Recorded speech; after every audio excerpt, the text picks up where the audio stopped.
So, class first year, after the journal you have studied and the laser, right, journal पढ़ लिया आपने ना, और लेज़र भी किया है। उसके बाद शुरू होते हैं सब्सिडरी बुक्स। सब्सिडरी बुक्स को कहिए या फिर एक बुक ऑफ ओरिजिनल एंट्री भी कह सकते हैं। This is cash book.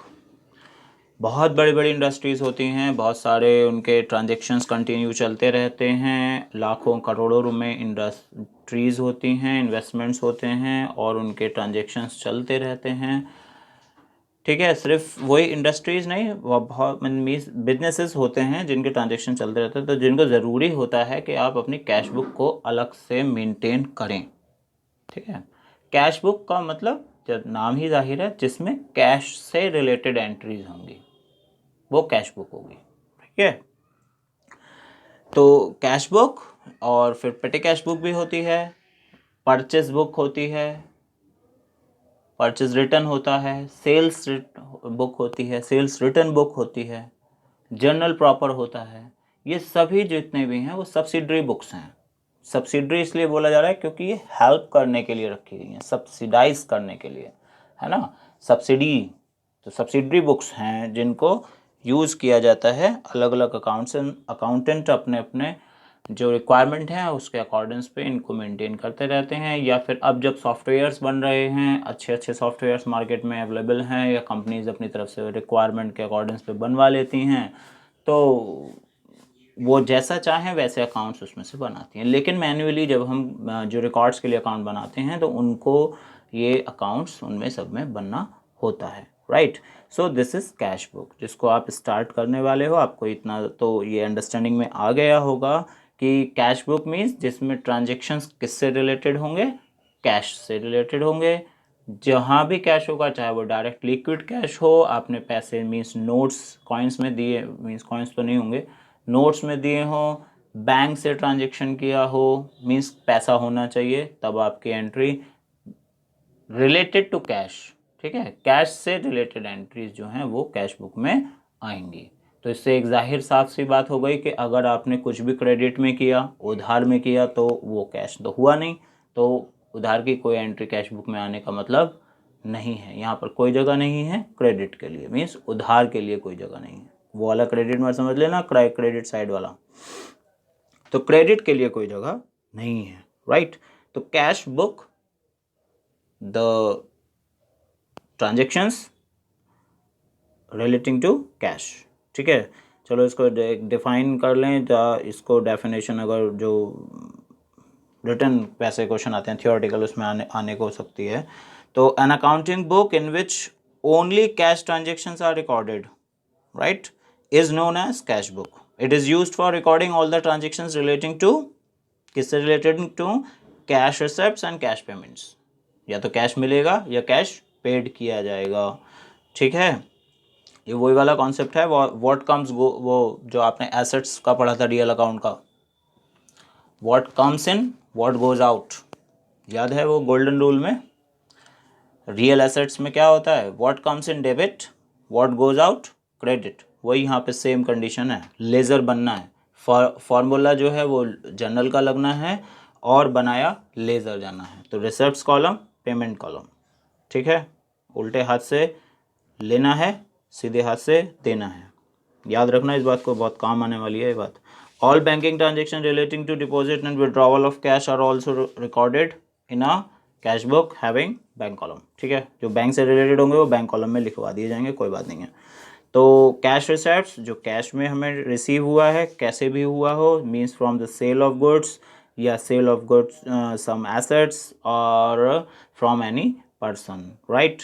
Payment, कैसे भी आपने पेमेंट किया हो, मीन्स आपने कुछ परचेस किया, उसके लिए पेमेंट किया है, किसी को दे दिए हैं, या फिर आपको कोई रेंट या एक्सपेंसेस पेड करने थे, उसके लिए आपने पेड कर दिया। तो पेमेंट कैश में हुआ है या फिर बैंक से हुआ है, जैसे भी हुआ हो, उसमें पैसा आपका आना या जाना चाहिए।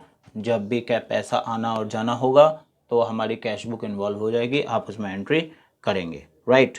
काइंड्स की तरफ देख लेते हैं। सिंगल कॉलम कैश बुक होता है। सिंगल कॉलम का मतलब है जिसमें सिर्फ कैश से रिलेटेड एंट्रीज होंगी। क्वेश्चन में मिलेगा लिखा हुआ, कि सिंगल कॉलम कैश बुक बनाइए या डबल कॉलम कैश बुक बनाइए, राइट।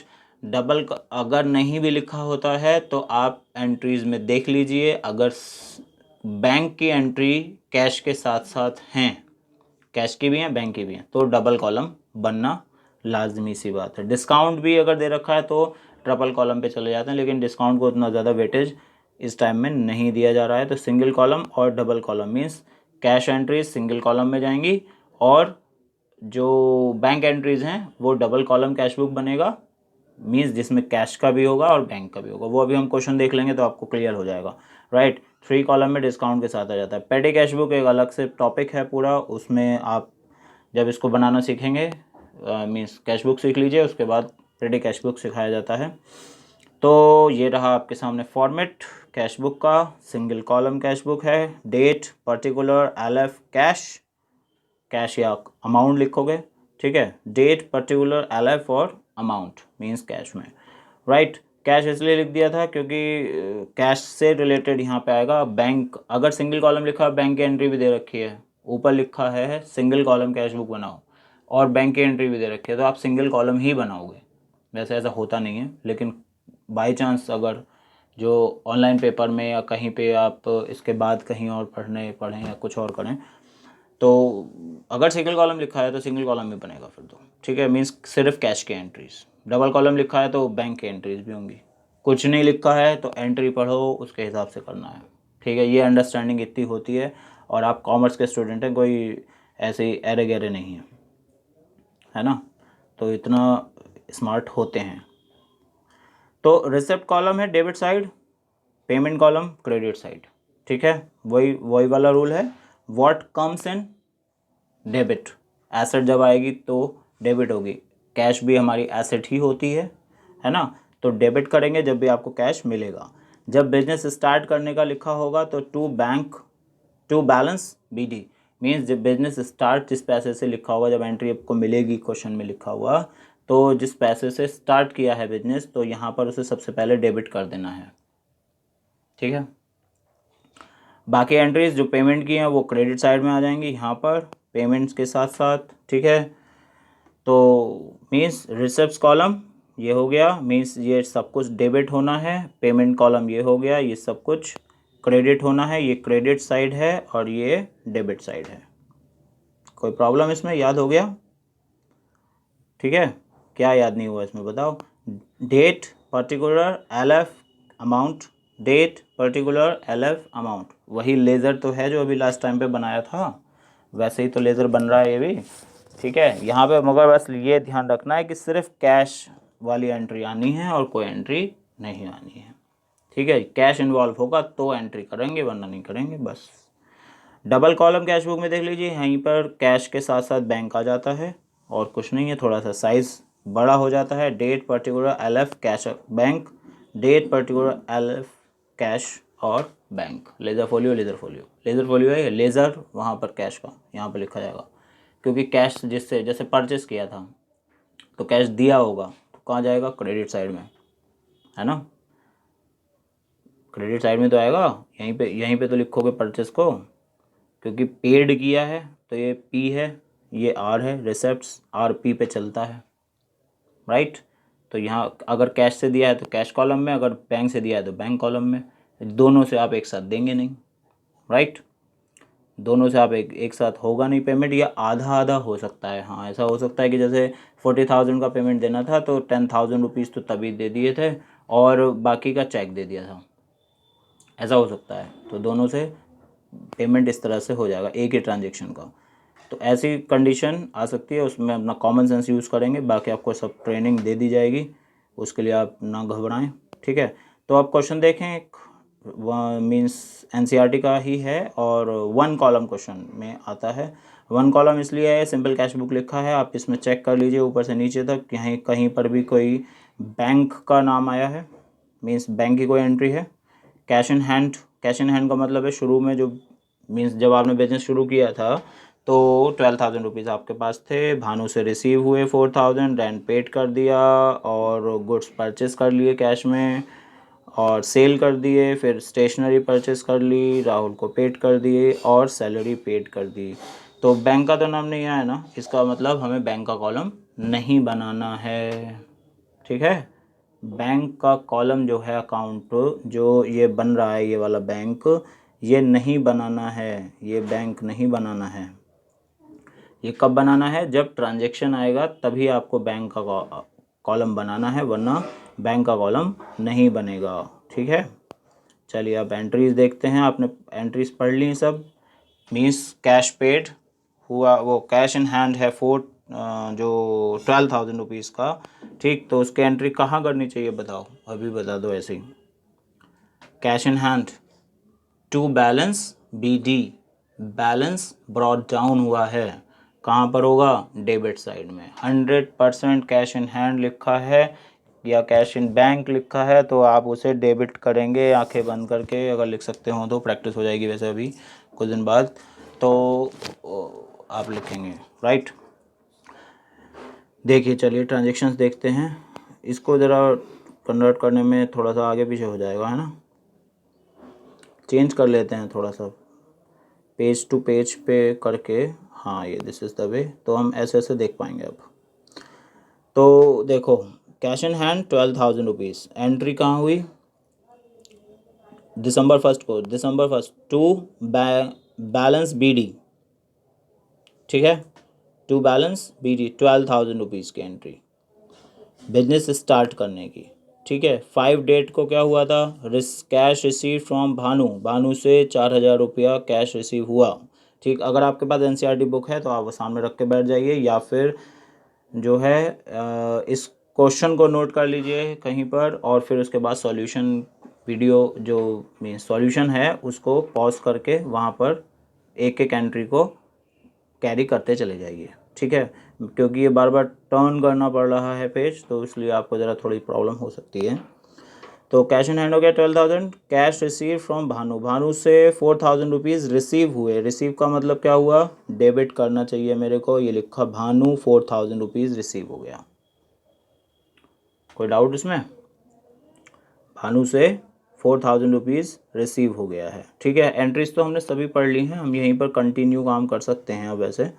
ठीक, कंटिन्यू काम करने का मतलब ये होगा कि हम एक ही बार में पूरी यहाँ पर अब पढ़ रहे हैं। ठीक है, देखो नंबर 1 एंट्री क्या है? 12,000 रुपीज़ की कन्फर्म हो गई, ये बिजनेस स्टार्ट किया था 12,000 रुपीज़ से।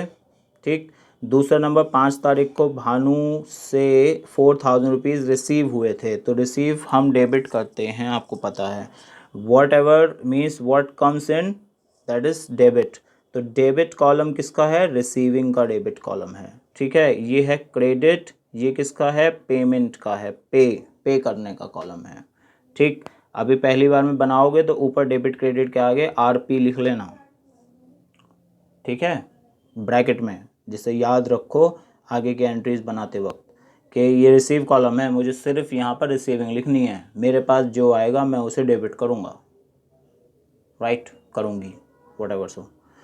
तो डेबिट और क्रेडिट, राइट। भानु से 4,000 रुपीज़ रिसीव हुए होंगे, आपने डेबिट कर दिए। 5 तारीख के बाद 7 तारीख आई होगी तो आपने रेंट पेड किया होगा, तो इसको क्रेडिट करवा दिया गया है, राइट। 7 तारीख के बाद 10 तारीख परचेस किया होगा कुछ 6,000 रुपीज़ का। क्या किया होगा? 6,000 रुपीज़ का परचेस किया होगा, तो ये परचेस की एंट्री आ गई 6,000 रुपीज़ की, राइट।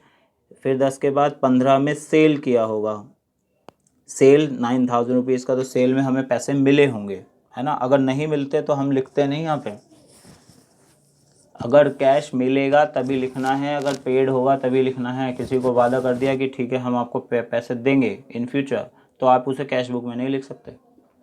किसी ने आपसे वादा कर दिया कि हाँ आपका पेमेंट मिल जाएगा, तब आप उसे कैश बुक में नहीं लिख सकते, याद रखना बात।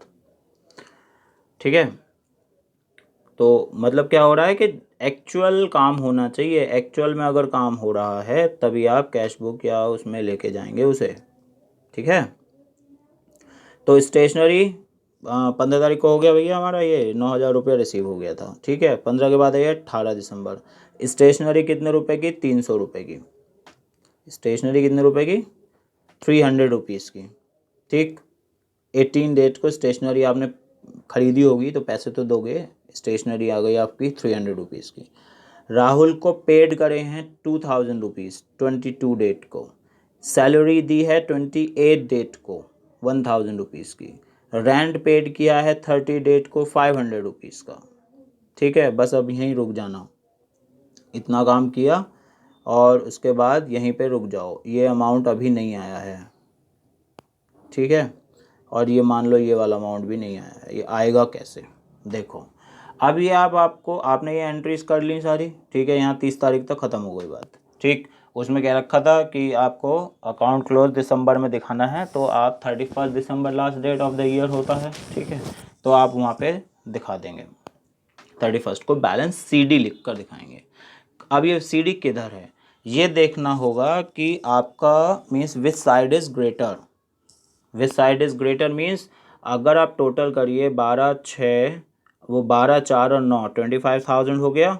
ठीक है, मीन्स डेबिट साइड का जो टोटल है, ठीक, means debit side exceeds credit side. ठीक है, डेबिट साइड क्रेडिट साइड से ज़्यादा है। ठीक, और एक सबसे बड़ी शर्त क्या है, सबसे बड़ी शर्त ये है कि दोनों जो अकाउंट होते हैं, मीन्स इसका जो दोनों बैलेंस होते हैं डेबिट और क्रेडिट साइड के, उन दोनों को इक्वल करना होता है। ठीक है, इक्वल करने का मतलब है दोनों साइड का टोटल बराबर होना चाहिए, तभी तो बैलेंस निकलेगा। बैलेंस का मतलब समझ गए आप। क्रेडिट साइड, ये डेबिट साइड इस टाइम पे ज़्यादा है 25,000। ठीक है, आपने इसका टोटल किया, ठीक, कर लो कितना छोटा सा टोटल है, 6 2 6 8 10 11 11,800 आया। तो 11,800 टोटल आया है। 11,800 आपका पेमेंट आया है, इसका मतलब आपने पे कितना पैसा किया, 11,800 रुपीज़। ठीक, और जबकि रिसीव कितना हुआ था आपको, 25,000 रुपीज़। तो इसका मतलब क्या हुआ कि आपकी कैश बुक का बैलेंस डेबिट साइड का एक्सीड हो रहा है, ज़्यादा है, आपको पैसे बच रहे हैं। तो नॉर्मल सा कॉन्सेप्ट आया है, जो रिसीविंग साइड है वो ज़्यादा है पेमेंट से, बस सिंपल सी बात है, रिसीविंग साइड पेमेंट साइड से ज़्यादा है। ठीक है, तो आप इसमें से मीन्स जो बड़ा अमाउंट है उसमें से छोटा अमाउंट माइनस करेंगे, मीन्स 25,000 में से आप 11,800 माइनस करेंगे, तब ये अमाउंट 13,200 रुपीज़ आ जाएगा, जिसका टोटल 25 दोनों तरफ होगा। 25 करना है ना, तो इसका मतलब क्या करें, बड़े वाले में से छोटे वाले को घटा दो, जो बच जाए वो इसे दे दो, क्योंकि टोटल बराबर करने हैं दोनों तरफ। ठीक है, तो 31 दिसंबर को आपने बैलेंस CD 13,200 रुपीज़ किया और टोटल बराबर दोनों तरफ का हो गया, और इस अमाउंट को उठा के नेक्स्ट ईयर में ज़रूर ट्रांसफ़र करना है और फिर बंद करना है इसको। ठीक है, ये लास्ट एंट्री मानी जाती है। जब आप अगर आप यहाँ पे 31 मार्च को बंद करोगे तो अप्रैल में ट्रांसफ़र करोगे, अगर दिसंबर में कर रहे हो, मीन्स जहाँ भी कर रहे हो, आपके नेक्स्ट मंथ की डेट आपको यहाँ लिखकर उसका बैलेंस दिखाना है। दिखाया वो भी BD ही जाएगा। ठीक है, डेबिट साइड में BD ही लिखा जाएगा, ब्रॉड डाउन। बात समझ में आ गई। तो डेबिट साइड अगर ज़्यादा है तो क्रेडिट साइड उसमें से माइनस करिए और क्रेडिट साइड को उतना पैसा दे दीजिए। क्रेडिट साइड के किसी केस में ज़्यादा आ गई है तो डेबिट साइड को उतना जो एक्स्ट्रा पैसा है, स्पेयर मनी है, वो उसको दिलवा दीजिए, क्योंकि आपके टोटल बराबर करने हैं आपको, वो टोटल पूरे हो जाएंगे उसके। समझ में आ गया बात। ठीक है, तो ये इसका ध्यान रखना जब आप टोटल कहीं रफ पे कर लें, सारी एंट्रीज करने के बाद, डेबिट साइड का भी क्रेडिट साइड का भी। ठीक, और जो भी बैलेंस आएगा उसको नेक्स्ट डेट पे आप शो करवा देंगे। ठीक है, तो इस तरह से बनती है सिंगल कैश बुक, जो सिंगल कॉलम कैश बुक होती है वो। ठीक है, इसके बाद नेक्स्ट आता है जो वो है डबल कॉलम। डबल कॉलम का मतलब होता है कि इसमें बैंक और कैश दोनों की एंट्रीज होती हैं। देख लीजिए एक बार पूरा क्वेश्चन, ये भी NCERT से ही लिया गया है वैसे। ठीक है, दिसंबर मंथ का ही है।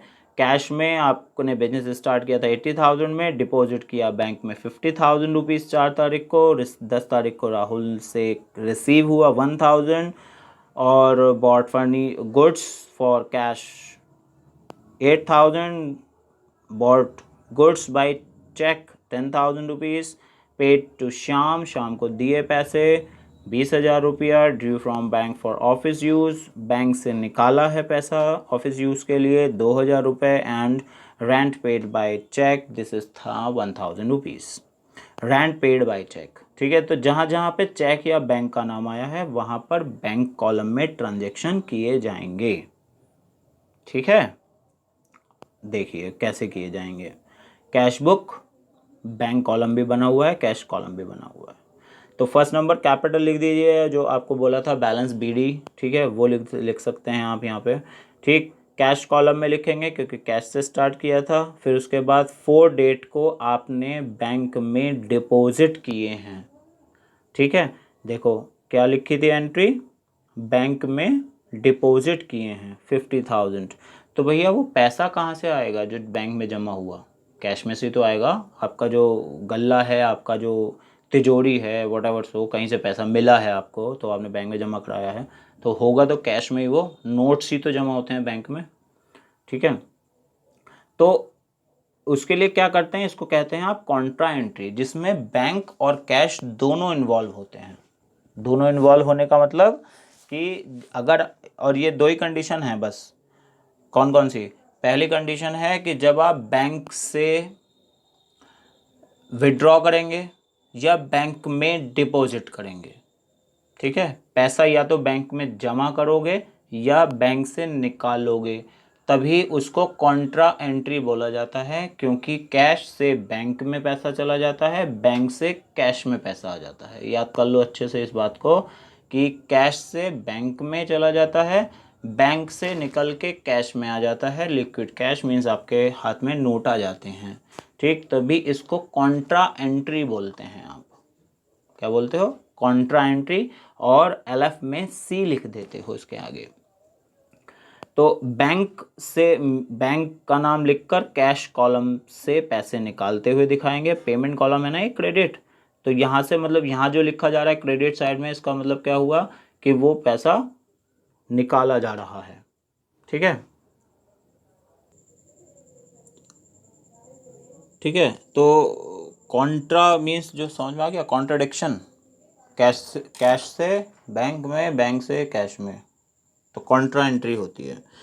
तो 4 तारीख को क्या हुआ कि आपने बैंक में डिपॉजिट कराया, तो बैंक का पैसा कहाँ से आएगा भाई साहब? कहाँ से आएगा? बैंक से, कैश में से आएगा। यहाँ से पेमेंट हो रहे हैं, यस और नो? क्या हो रहे हैं? पेमेंट्स, ठीक। यहाँ पर रिसीव हो रहे हैं कुछ भी अमाउंट्स, मतलब, ठीक है। तो पे क्रेडिट साइड से हो रहा है, तो कैश में से ये विड्रॉ हो गया। ऐसा मान लो ये माइनस साइड है, इस पर लिख लेना ऐसे जब आप क्वेश्चन बनाओगे ना, ये प्लस साइड है भाई ये तुम्हारी, ठीक है। रेड कलर, ठीक। ये माइनस साइड है, माइनस हो गया, ठीक। ये प्लस साइड है, चाहे आप R लिख लो इस पर, रिसीविंग, और या फिर लिख लो पेमेंट, ठीक। कुछ भी करो, जैसे भी आपको आसान से आसान लग रहा है, इसको अभी एक ही बार में, मतलब देखो कोई भी चीज़ हम सीखने बैठे हैं तो वो एट द पॉइंट उस टाइम पे ही समझ में आ जानी चाहिए, वरना वो कभी दोबारा आपके सामने नहीं आने वाली, या शायद वैसे नहीं आने वाली।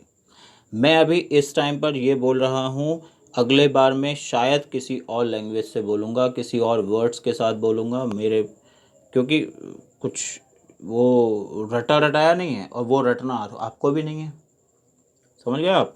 तो आसान बनाओ चीज़ों को, ताकि आप उन्हें आसानी से ट्रीट कर सको, ठीक है। ज़बरदस्ती अपने सिर में पत्थर मारने की ज़रूरत नहीं होती है, ठीक है। दीवार पे हम नहीं चढ़ सकते थे, इसीलिए हमने सीढ़ियाँ बनाई हैं, उसे ही तोड़ दिया दीवार को टुकड़ों में, और एक एक पैर रख के ऊपर चढ़ जाते हैं। चढ़ तो दीवार पे ही रहे हैं एक तरीके से, लेकिन अब लेटी भी दीवार पे चढ़ रहे हैं। स्लैंट हो गया, हमने वॉल को, वॉल थी तो हमने उसे स्लैंट बना लिया कि भैया अब ये रही स्टेयर्स, इस पे चढ़ जाओ। काम को आसानी तो बनाया, ठीक है। वही मैं आपसे कहने की कोशिश कर रहा हूँ कि कैश बुक पढ़ रहे हैं तो कैश बुक आज पढ़ी तो आज का मतलब आज ही हो गई पूरी, ठीक है। कल ना आई है ना आने वाली है आगे कभी, ठीक है, जो होगा वो आज ही होता है। तो कॉन्ट्रा एंट्री क्लियर हो गई। बैंक इस कैश में से पैसा निकल गया और यहाँ आकर डिपॉजिट हो गया, रिसीव हो गया। किसने रिसीव किया? कैश ने। कहाँ रिसीव किया? बैंक कॉलम में। ये याद रखना, उल्टे हैं बिल्कुल। बैंक ने, बैंक के नाम पर कैश में से, इस वाले कैश में से पैसा निकल रहा है बैंक के नाम पर, ठीक है। कैश के नाम पर बैंक में डिपॉजिट हो रहा है। बैंक में डिपॉजिट तो कैश के नाम पे होगा ना, ठीक। ये कॉन्ट्रा एंट्री है, समझ में आ गया? ठीक है, अभी और भी हैं आगे इस क्वेश्चन में, तो आपको और ज़्यादा क्लियर हो जाएंगे अच्छे से। फिर उसके बाद 4 तारीख के बाद सीधे 10 तारीख को राहुल से रिसीव हुआ होगा 10,000 रुपीज़, राइट। 1,000 रुपीज़ रिसीव हुए हैं, ठीक। देख रहे हो आप, 1,000 रिसीविंग लिखी है, ये लिखी, ये 1,000 रिसीविंग लिखी है राहुल से। कौन सी साइड में है? प्लस साइड में है। ये कौन सी साइड है? माइनस साइड है, ठीक है। रिसीविंग और पेमेंट, ठीक। चाहे आप इसे आर लिख लो और इसे पी लिख लो, ठीक है।